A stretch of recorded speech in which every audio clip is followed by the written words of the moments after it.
Welcome to the Vol Bros. My name is Evan. This is my brother Rustin, and we are two Vol Bros who are actually bros in real life. And man, oh man, what a weekend it has been if you're a Tennessee fan. Right out of the gates, the Lady Vols are super regional bound. They're going to host a super regional this weekend against Texas for the battle of the real UT in women's softball.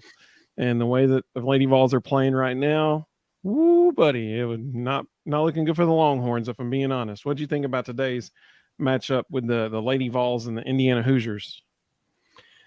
I thought the whole weekend they were just incredibly dominant.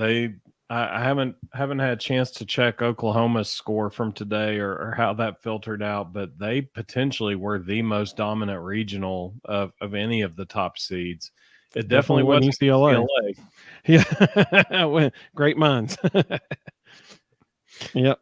But I was just stunned. I mean, if you want to unpack some of the stats from it, I've got several. I was just blown away by some of the numbers out of that regional. Well, I think that one thing that obviously the offense was incredible. I mean, they hit so many home runs, but I think one thing that and we tweeted this out. I think it was yesterday.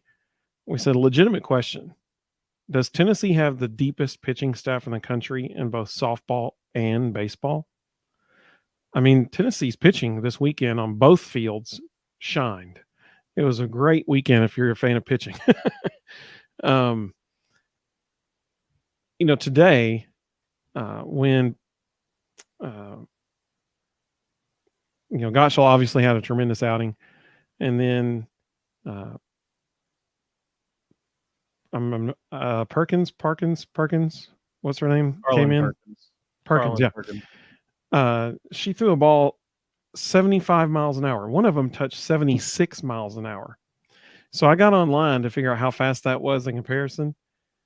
A 75 mile per hour pitch in softball. Let me guess. Before you say it, let me guess. About 109, 110? You're pretty close. 106 miles an hour.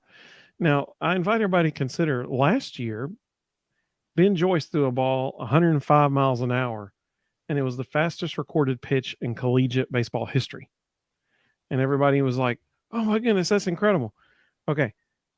Today, Carlin Perkins threw a ball that was 1 mile, if equivalent to 1 mile per hour faster than what Ben Joyce threw last year.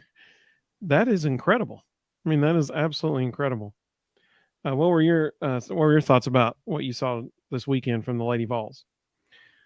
Well, I mean, number one, the fact that they outscored in a regional. I mean, this is not just a regular tournament, and in college softball, there's as much parity as there is in any sport in America, because if you've got one pitcher, you can win 75% of your games.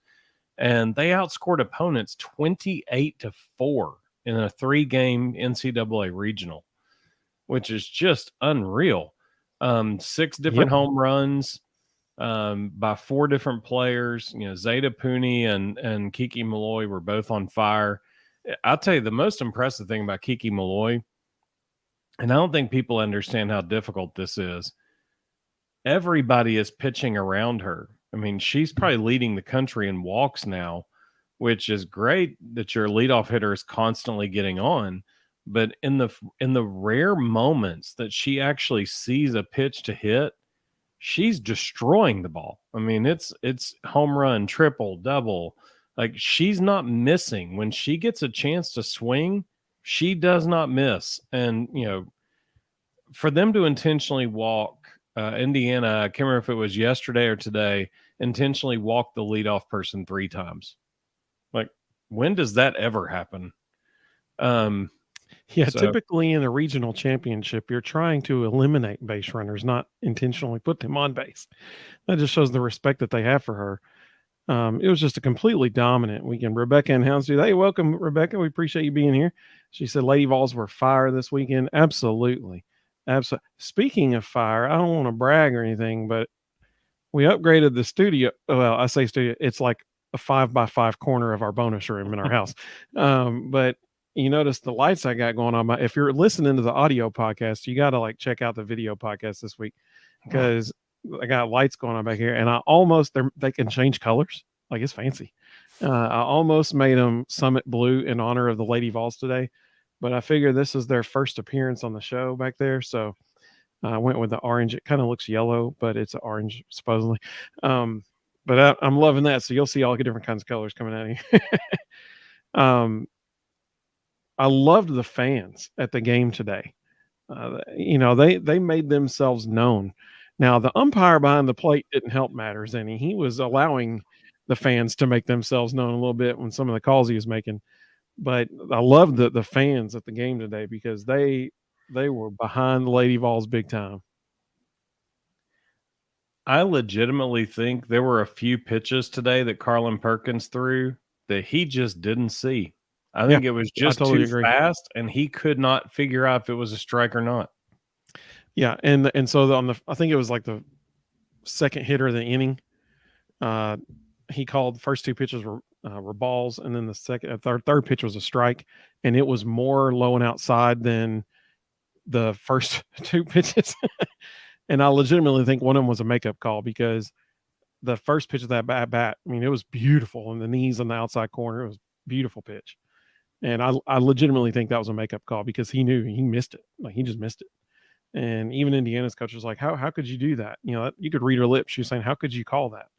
Because it was more outside than the first one. So I totally agree. Anything else about the Lady Vols as we head into the Super Regionals?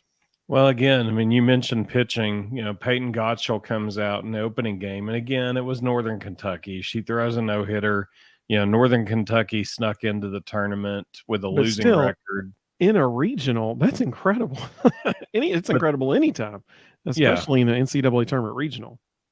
But then to come right back the next day and against an Indiana team that is really good, Ashley Rogers throws a two-hitter, and they never had a chance. So to get to the championship game today and know that you've got Ashley Rogers sitting there waiting if needed, and to not need her at all because Peyton Gottschall goes out and scatters 5 hits over 5 innings. Carlin Perkins comes in. She gave up some runs, but at that point, the game was over. And to just absolutely dominate an entire regional, just really, really impressive. If I'm Texas's coaches, I'm really concerned because I'm coming into a hornet's nest in Knoxville, and I'm going to face Ashley Rogers and Peyton Gottschall. Maybe see Ashley Rogers twice, and against one of the hottest hitting teams in America. It's going to be impressive. Yeah, I totally agree. I think today the bottom of the first inning was absolutely huge for Tennessee because Indiana got bases loaded with 1 out, and Tennessee was able to get out of it with no runs allowed. That was huge. And then you're right. Obviously, game 1 of the Super Regional, we'll see Ashley Rogers, and then game 2 will be Peyton Gottschall. And I agree with you. I think game 3 will go back to Ashley Rogers if it occurs. Mm-hmm. They're just playing incredibly right now. Just top of their game right now. Well, speaking of getting hot, or go ahead. So one other thing I think is noteworthy: Mississippi State, Middle Tennessee State missed making the Super Regionals and knocking out Alabama by 1 run today. I was wondering how that game ended tonight. I didn't see how it ended. Well, so Bama beat them by 1 run. Yeah, because they beat Bama earlier today and forced a deciding game 7. Bama won 1-0. Oh my goodness! Oh, that's huge. That is incredible. Kudos to the Middle Tennessee State Blue Raiders. That's awesome, man. That is fantastic. Well, speaking of teams that are getting hot at the right time, the Vols took a series at South Carolina this weekend. Game on Friday, Andrew Lindsay came out just completely dominant performance on the mound. I mean, just absolutely incredible. Then played 2 abbreviated games on Saturday, 2 7s. Lost the first one, and I think, and personally, it's hard to say that the second game on Saturday was more important or more impressive than what Andrew Lindsay did on the mound Friday night. But I think the resiliency and the bounce back that the baseball team showed in that second game after losing the first was absolutely incredible. It was that was huge. It spoke volumes to me because they didn't let it get them, hanging their heads and that kind of stuff. They came back out and they put it on them in the third game. Uh, Pitching all weekend long was fantastic for Tennessee. The only caveat to that you could say would be Chase Burns, but I mean, he was making good pitches. They were just hitting them. So, Andrew Lindsay goes out with just an absolutely phenomenal outing Friday night. Chase Nolander has an absolutely incredible outing in game 1 on Saturday. And then Drew Beam has a fantastic outing in game 3. And it's because of that Vegas has Tennessee like 4th or 5th in potential odds of winning it all in the College World Series. Because no one can argue their pitching staff. It is absolutely the deepest pitching staff in the country. And whenever they're hitting and whenever they're making, which I understand is a big part of the game, and whenever they're making the routine plays and defensively, you're not going to beat them. Like that's the bottom line. And I think we saw that this weekend. What were your thoughts about the baseballs this weekend?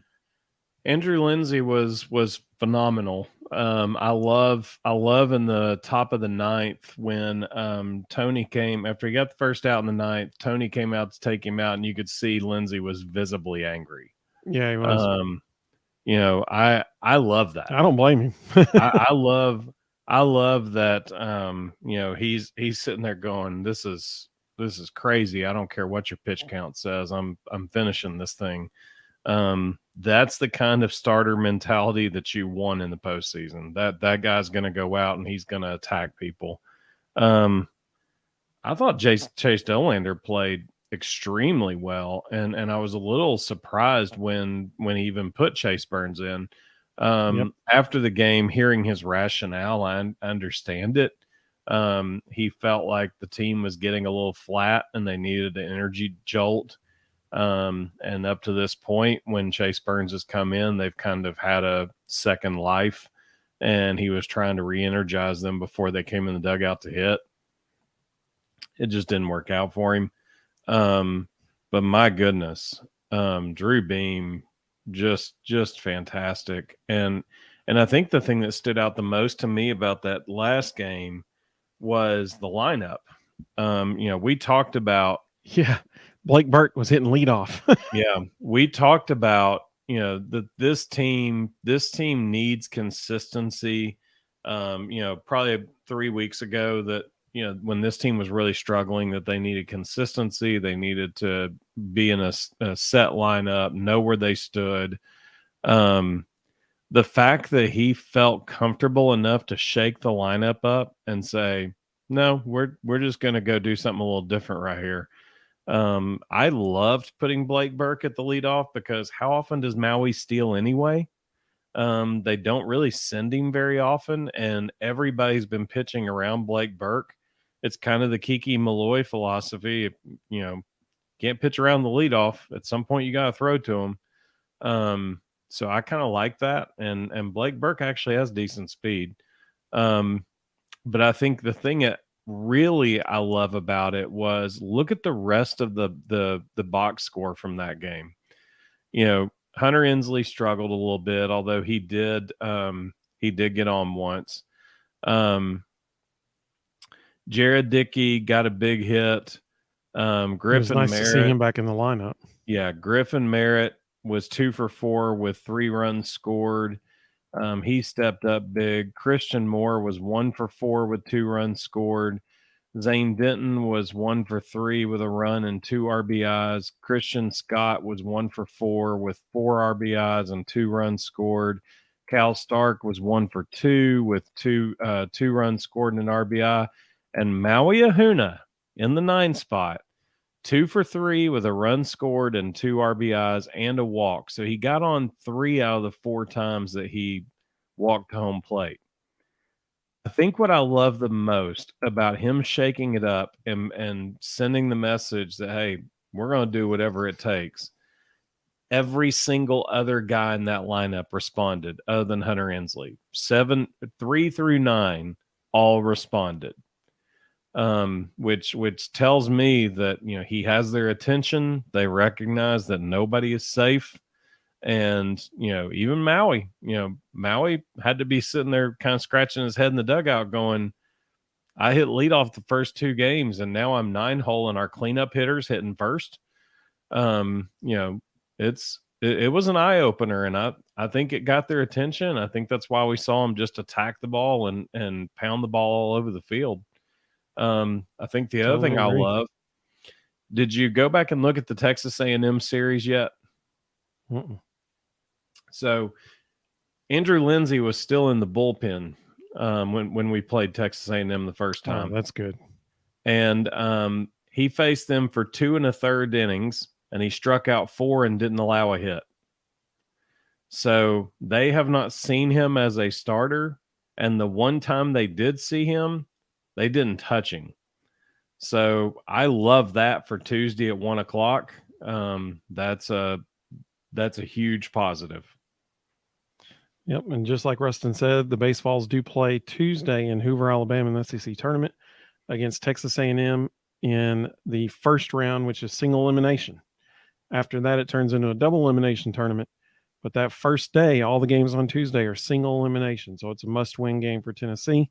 Mr. Jones, welcome back, buddy. I'm glad you're here. He made a good point. He said, I think the Vols just needed to gel as a unit because at the start of the year, they were new to each other. Now they're playing together. I totally agree. It was like fruit basket turnover in the roster. I mean, so many new people. He said they need to bring back the leopard skin jacket for the postseason. I agree totally. It does something to them in the dugout. Like the daddy hat and the jacket, man. I don't know what it is, but it does something to them in the dugout. I do think Tony's sending a message right now, though. Like, I think the fact that he's willing to shake up this lineup, the fact that we've seen a lot more of Dylan Dreiling, the fact that Kavaris Tears seems to be getting healthy again, so they're trying to rotate him back in more. And people forget Austin Jaslove and Reese Chapman are sitting in the dugout, and those are 2 guys that can play. And, Yeah. oh, by the way, they have the #1 recruiting class in America coming in. Yeah, Reese Chapman, dude, I love watching that guy swing. He has a beautiful swing at the plate. So I think he's making sure they all understand that they can be put on notice any moment, and he's keeping them engaged with it. And they all know, like, they're not stupid. They see all the press clippings. They see all the online rankings. They know the #1 recruiting class in America is coming in. And every one of those players is very aware of that, and I guarantee you, every one of those players has looked at that list and gone, "Who plays my position?" They all know. Yep. I think it'll be. I'm interested, honestly. We don't want the season to end, but I'm fascinated to see what's going to happen this offseason. Does a guy like Kyle Booker come back, or does he enter the transfer portal? Because he if you go back to the beginning of the year, he had his shot and he blew it. And there's young guys that are outplaying him right now with massive recruiting class coming in. I kind of wonder if he's the kind of guy that maybe he's not a Vol after this year. I think there will probably be 1 or 2 in the bullpen that may hit the portal because they're going to see the writing on the wall. I mean, folks, if you have not looked at the incoming Tennessee recruiting class, you need to go check those dudes out because Tony Vitello has done an amazing job. And, the other thing Tony has proven, not many of his recruits end up going pro. They typically come to college. And in the past, that's always been an issue. Tennessee would have a huge signing class, really good class, and 75% of them would go pro, and then they're scrambling to fill the spots at the last second. That hasn't really been the case with Tony Vitello's recruiting classes. So when he gets #1 recruiting class in America, you have to think most of them are going to show up. I hope so. I hope so. Our next topic is going to be the Neyland Riverfront changes. And here's the thing. I would love to hear everybody's thoughts on this. So let us know in the comments. Let us know, what are your thoughts about the proposed changes as we transition there? Check this out for a transition. Speaking of football, today, Colt Kubelik on the Cube Show podcast, he released his season preview for Tennessee. And I strongly encourage everybody to go check out his podcast. I'm going to put a link to that in the comments on YouTube and Facebook right now. So it's there now.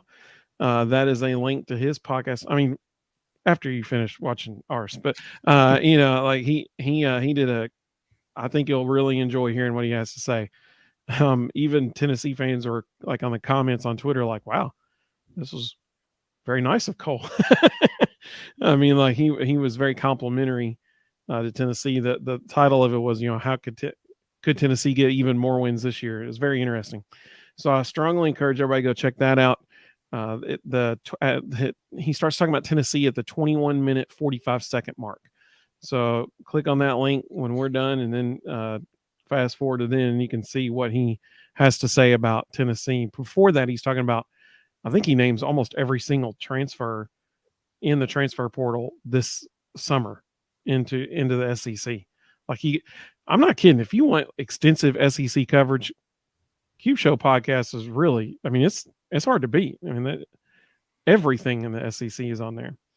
But I want to show everybody, as we talk about the new Neyland Stadium Riverfront, I want to show everybody this video that Tennessee released, kind of laying out the plans. And I think it's very important that they started with this shot of now this is like for real. This is a real, what it actually looks like right now kind of shot. And I love the fact that they started out with that shot, and then especially this shot, because this is what's going to change the most, the view of the stadium from the river. And I think people were confused based on some of the comments on Twitter and stuff like that to begin with. But I'm going to rewind it to this right here. So the top, this is the G10 parking garage, by the way. The top level of that garage is still going to stay a parking garage. They're actually going to build a raised level, so another level on top of that parking garage, and that they're calling it a tabletop. That's what's going to turn into this proposed retail and entertainment district. So there's still going to be every bit as much parking in that parking garage as there always has been as far as the amount of spaces. They're going to build another level on top of it, and that is where these buildings will be constructed. Now, obviously, that'll take away a little bit of the sight line of the stadium from the river. But what I'm really curious to see, and this is what I would love people to chime in the comments about, I'm curious to see what people think about this hotel being here. They said that this hotel will be a 12-story hotel with condominiums to be purchased, actually, within the hotel as well. One of the things that they said about this hotel, with it being 12 stories tall, is it would have a rooftop bar that overlooks into the stadium. So if we go back in this video to this shot right here where the mouse is, this is where the new hotel would be. And so if you are on the river, that hotel will block a substantial portion of the view of the stadium from the river, once you're behind it. Now, if you're, towards the bridges down there, then you'll still have the full view of the stadium and that kind of thing. But once you get behind that hotel, it is going to take up part of this view. Like, I don't know, time will tell, but when you're on the river and you're behind that hotel, I don't know if you'll see the letters. I don't know if you'll see, how much of the stadium it's going to cover up. But obviously, it's reminiscent of like the hotel that's behind Truist Park in Atlanta. People can stay in that hotel and sit there and watch the Braves game out their hotel window and on the balcony, which is really cool. That's what they're going for here. That's what they're going for in the rooftop bar. But it is going to change the view of the stadium from the river. How much, we don't know yet. But the idea is that that entertainment district will connect Neyland Stadium and Thompson-Boling Arena, because it'll essentially run the length of the G10 garage. Rustin, what are your initial thoughts about that? Well, I used to live in Atlanta, so I've been to the Battery, and the athletic department's been pretty clear that the Battery was kind of their model of what they wanted to achieve.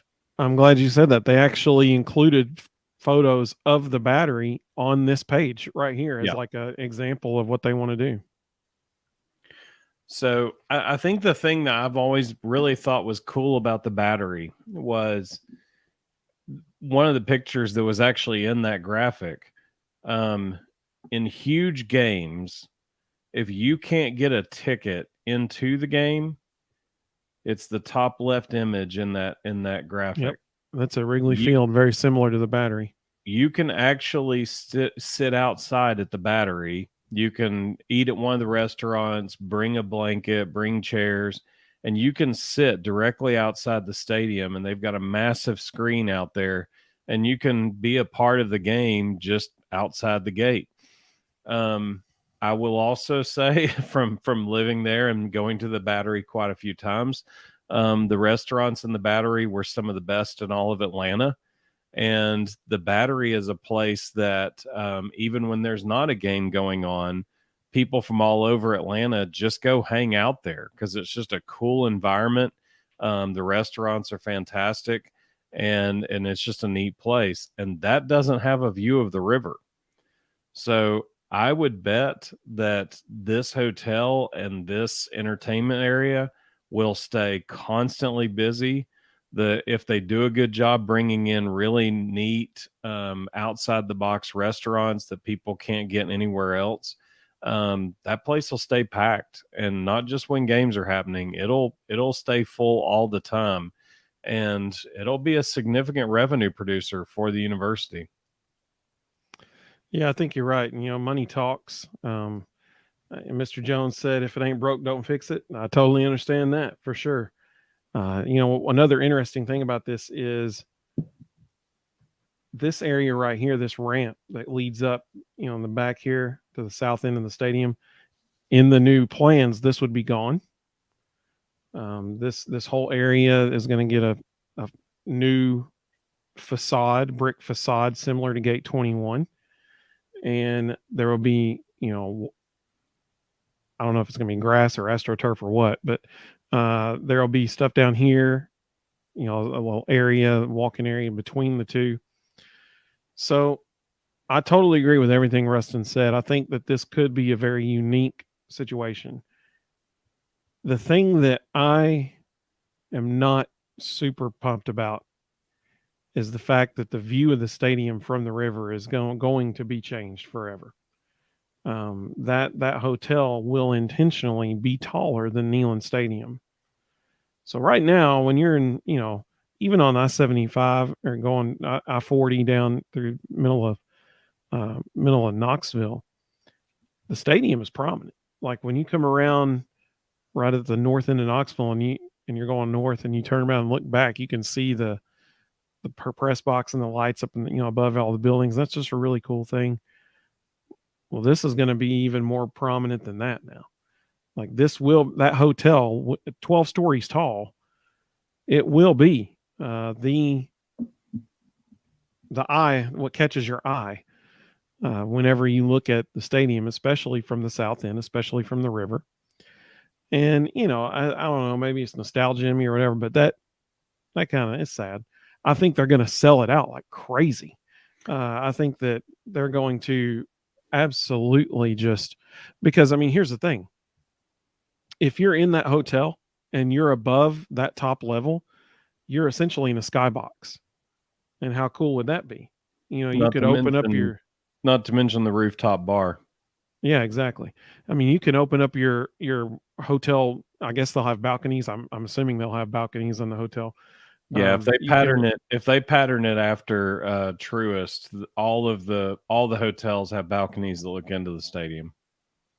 So you could sit out on your balcony or whatever and watch the game there, or you can sit right inside the balcony door and the couch in the living room of the hotel or on the bed or whatever and watch the game on TV and have the stadium noise right beside you, and you'll still hear everything in the stadium noise. That could be really cool. I would sit out on the balcony and watch it personally, but I mean, that'll be a really neat thing. That rooftop bar, my goodness, it'll be jam packed every single game day, all day long, all day long. I'm curious to see who ends up getting these retail spots, because that could be a really cool area too, especially if you have like a mom and pop barbecue place or something up there. How cool would that be? Man, that place would, on game days, they would be jam packed. I mean, everybody would be going to get barbecue, up there. I'd go up there and get barbecue. So I mean, it could be a really really cool thing. The only thing that, like I said, the only thing kind of bums me out is the view from the river will never be the same. I And think I think if there's one thing we've learned about Danny White, it is that he absolutely understands branding and image, and he is always on the forefront of branding and image. And I would not be surprised at all if that hotel and that tabletop and what you see from any direction is branded out to the point that it's actually an enhancement to the stadium. I wouldn't be surprised at all if that tabletop is checkerboard all the way around. that'd be cool. The top of the hotel. I mean, we've only had 3 people on the back of the Jumbotron forever. The top of the hotel could be a whole nother wall of, a mural of Tennessee legends. That's a So great idea. now all the people that they always complain aren't on those pictures Yeah, can be, put up there as well.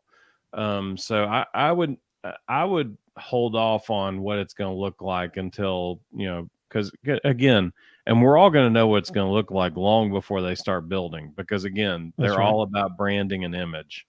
So we're going to see renderings, we're going to see, creative things they're doing with it. I'll just say, from living in Atlanta, one of the coolest parts of Atlanta is the Battery at Truist. And I if they're gonna pattern this after that area, this is gonna be a huge part of the Knoxville entertainment scene. That's a really good point. Basically, what we just learned is, Danny White, if you're watching this or if you happen to come across this, now you know you need to contact Rustin to help him, to help you plan out this thing. So everybody text a buddy and let him know that Rustin needs to be in on the planning committee for this thing, because he just had some really good ideas. Mr. Jones said build a replica and kneeling on top of the hotel, like the stadium or the general. Either one would be cool. But but uh, even that, I mean, you've got opportunities to do some really cool things with Tennessee history up on that tabletop. Have hat tips to different sure. things that have happened, build it into the ambiance of the spaces. Like there's just so Well, many things you can do with it. and to your point, part of this is it's supposed to connect Neyland Stadium with Thompson-Boling Arena, because Thompson-Boling Arena it's almost the top level of G10 is, I think, the bottom level of Thompson-Boling. I mean, it's really close. And that Yeah. was another thing, is that they were going to say, it connects the two now, which is cool. And so, with it being on the basketball end, you could have stuff about Pat Summit at the basketball end of it. You can have stuff about General Neyland at the other end of it, at the football. I mean, it could be a really cool thing. And I agree with you. Danny White has proven repeatedly that he has an eye for this kind of stuff, and he knows what to do in these situations. And so I'm hoping that, that comes into fruition again. Um, And again, like I said, even when there's not games going on, the Battery is packed. So I'm not so sure. I mean, they keep calling it the entertainment district. I'm not so sure that this is as much about football and basketball as it is just, we want a really cool space in Knoxville that will help with recruiting. A lot of people don't realize this, but right now, when coaches have high profile recruits come into Knoxville, they have to go over to other parts of town to entertain them, because there's not a whole lot to do on campus. This is going to be right outside their office doors. Every yeah, team, that's true. they can take recruits up on this thing, and what a cool opportunity to keep them close by, not have to worry about where they're going, not have to worry about who's taking them in cars to what. They can keep them right Yeah. here. And not to mention how many concerts a year does Thompson-Boling host? You know, Oh yeah. how much is this going to enhance the concert atmosphere when people can come down early, go have dinner on the rooftop, go participate in all this stuff, and then easily walk into Thompson-Boling for a concert? They got Aerosmith coming this fall. When you've got big name groups coming in for concerts, having a space like this right next door, it's invaluable. Yeah, that's a great point. Danny, Danny, you need to text a buddy. You need to text Rustin and let him help with this, because clearly he has some great ideas. And we would love to hear everybody's thoughts about this in the comments. Let us know what you think. There is no timetable set on this. No pun intended with the tabletop deal, but there is no timetable for this yet that's been announced. These are only proposed plans, and let us know what you think. Are you concerned about the view from the river being changed? What are some positives that you think might come out about this? I do think it would undoubtedly certainly enhance the game day experience. There's no way anybody could say it couldn't, because all the tailgating that happens in G10 would still happen, because this is above G10. It's above the top level. So the top level of G10 would still be there. So all of that tailgating would still happen. Mr. Jones said the view of the stadium is iconic. I totally agree. That's my one concern with it. That I totally agree. So I do want to say this. I like the part of this that fascinates me more than anything. I want to know who the engineers were who built the G10 parking garage, because think about how long that thing has been there, and they're talking about essentially putting a small town on top of it. Like, how in the world is that thing able to hold that much weight? Yeah, that is an and they've done their due diligence. They've done, they checked it out. They know it can. Whoever those engineers were who built that thing, I want to know who they were. We need to give them an attaboy, and they need to be the official sponsor of construction for everything the University of Tennessee does. That's right. Yeah, that's impressive. That's impressive that it's still structurally able to hold all that. Because you're right. I mean, they're essentially talking about building a small suburb of Knoxville up there. if this is going to be anything like the Battery, if anybody's ever been to the Battery is essentially a small town. Like there's so much there, and we hear all the time about those eat, live, play concepts. That's what this is basically. Yeah, it is, because you got the live part in the hotel, and then you got the eat and the play part, and the condos, top of the G10 garage. Yep. There's condos in the Battery as well. It's the exact same thing. Yeah. And that's, they said that there would be condos for purchase in that hotel as part of it. And my goodness, talk about high dollar condos. I mean, you're right there at Neyland Stadium and whatever they end up calling this thing on top of the entertainment district there.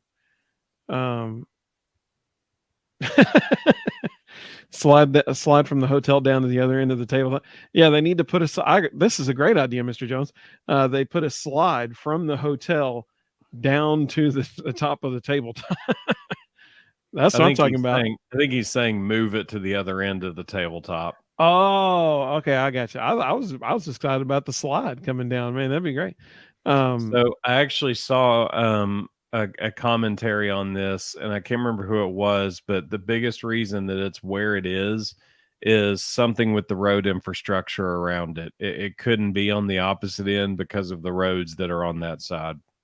Oh, that's a shame, because I agree with him. I think that'd be way better, because there's actually more space. Well, not more space as far as like how much space is over there, but between you could fit it between G10 and Thompson-Boling.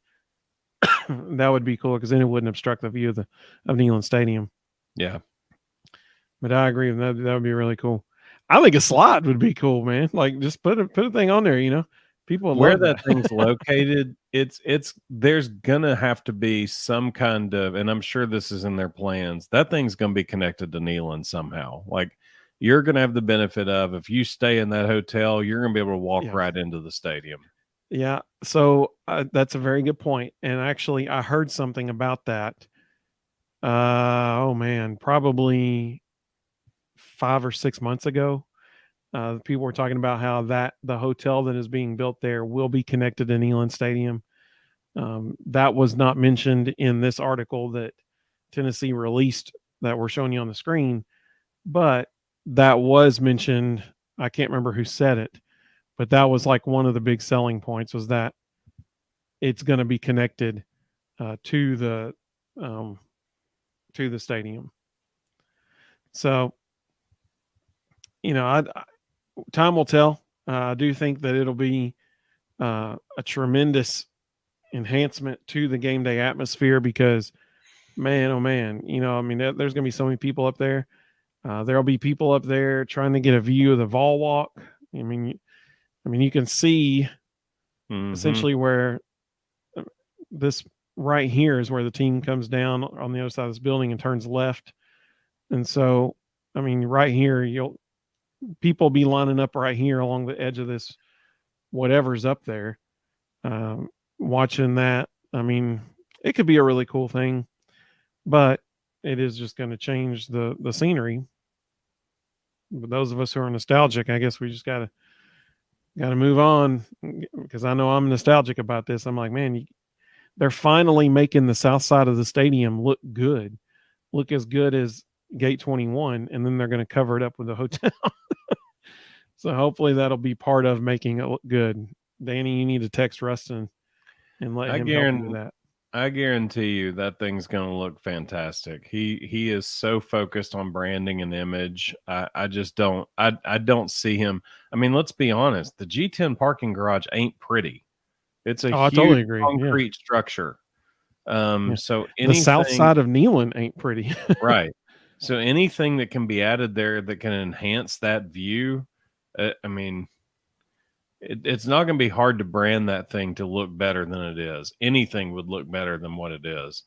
So, I think people are going to be shocked. I'm excited to see the first renderings. I think when we start seeing those renderings coming out, people are going to be like, wow, okay, yeah, this is legit. And I certainly think, I'm not, obviously, I have no idea, but I would assume that the timeline on this is probably not for at least 4 or 5 years. Because they still have so many other renovations to do in the stadium right now. Like they're still not done with the luxury areas below the west sideline that they started last year. They're still not done on the interior there. Last year it was just very bare bones, concrete, that kind of stuff. They want to have it more finished and nice looking this year. So I would assume this was several years down the road. Tyler said it will look amazing, but older fans will miss the tradition that is there. They don't care about branding. I think, Tyler's exactly right. And that's why Danny White's in charge and I'm not, I think it depends on who the older fan is. I think older fans who maybe can't afford to participate in the entertainment district will hate it. Older fans who are high dollar boosters who are going to be crazy excited about our high end luxury space right next to the stadium, and they will be staying all over in the hotel. And because they'll probably be staying in the hotel with those balconies overlooking the stadium. That'll be a destination, a bucket list destination for some people to stay in that hotel during a night game. And that's another thing is that people, what this is going to do is it's going to make everybody start as soon as the season schedule is released.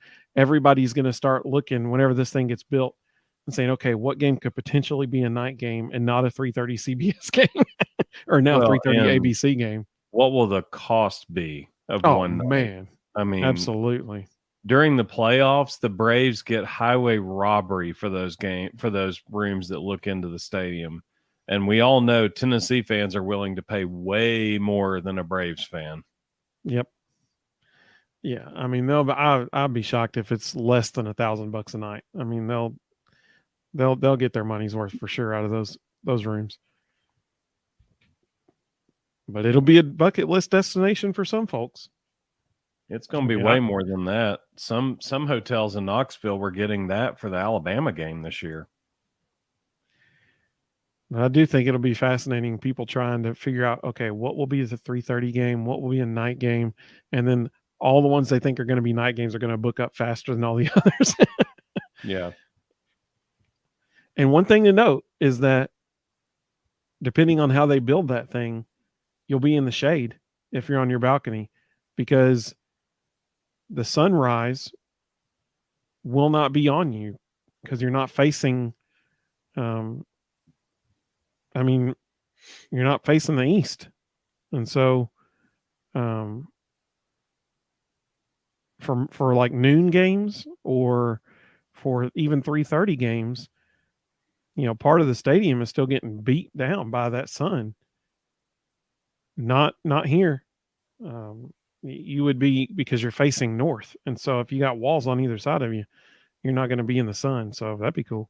That hotel might actually create a little shade for the upper deck on that side. That's actually a good point. Those may be the first upper deck tickets to get sold every single year. Yeah, that's a good point.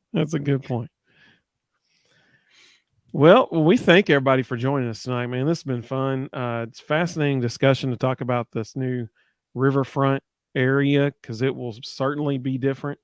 I think that Rustin makes a really good point. It's a great opportunity to brand this thing, to make the G10 garage look good instead of just a huge parking garage. I'm sure they'll do something to it, at least paint it, but I mean, it could end up looking fantastic. That hotel is the wild card, in my opinion. How tall will it end up being? Will it dominate the view of Neyland Stadium? Time will tell. But if that's going to be the case, then hopefully Danny will contact Rustin and find out what he needs to do, because Rustin had some great ideas there about putting all these legends on the back of it. Tennessee fans will like that, so I would like that. But we appreciate everybody joining us. We haven't talked about it yet, but I think we'll probably be going live like Friday of this week. We hadn't talked about it yet, but we'll see what we can do there. But keep with us. Just follow us, on Twitter, Instagram, Facebook. You can follow us on all those places at the Vol Bros, and we'll let you know when we'll be going live. Mr. Jones said Danny Orange and White hasn't done us wrong yet. That's a great point. That's a very good point. He has been an absolutely tremendous hire. Everything he's done, he's had like pixie dust, man. Everything he's done has gone well. Yep. And I mean, until something doesn't, we just can assume that this is going to be a good idea too.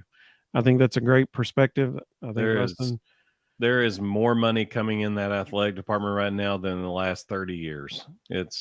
He has mobilized the donors, and it's just incredible what he's getting done. So it'll be exciting to see how this thing turns out. Huge week for baseball and softball this week. Baseball plays Tuesday. Technically, there's not an official time yet. It's going to be 1:00. That's what it's going to be. Yeah. But technically, there's not an official time. The first game is at 9:30 that morning. How would you like to be the 9:30 a.m. game at the SEC tournament in a one and done? So you fly there, you come early, you have practice the day before, you stay in a hotel, and then by noon, if you're flying out and leaving. Well, and another thing is that 9:30, I think that's Eastern time. It is. So they're really playing at 8:30 Central time. That's rough. Yep. But all we know is that the first game is 9:30 Eastern, and then the third game of the day, because that's session 1, or the first 2 games. Session 2 are the second 2 games of the day. The first game of session 2 starts at 4:00 or 4:30, something like that. And so 9:30 and 4:30. So if you split the difference, you got 1:00. And so that's why everybody's just assuming that Tennessee's game will start at 1:00. Now, I invite you to consider what that means in the fast turnaround.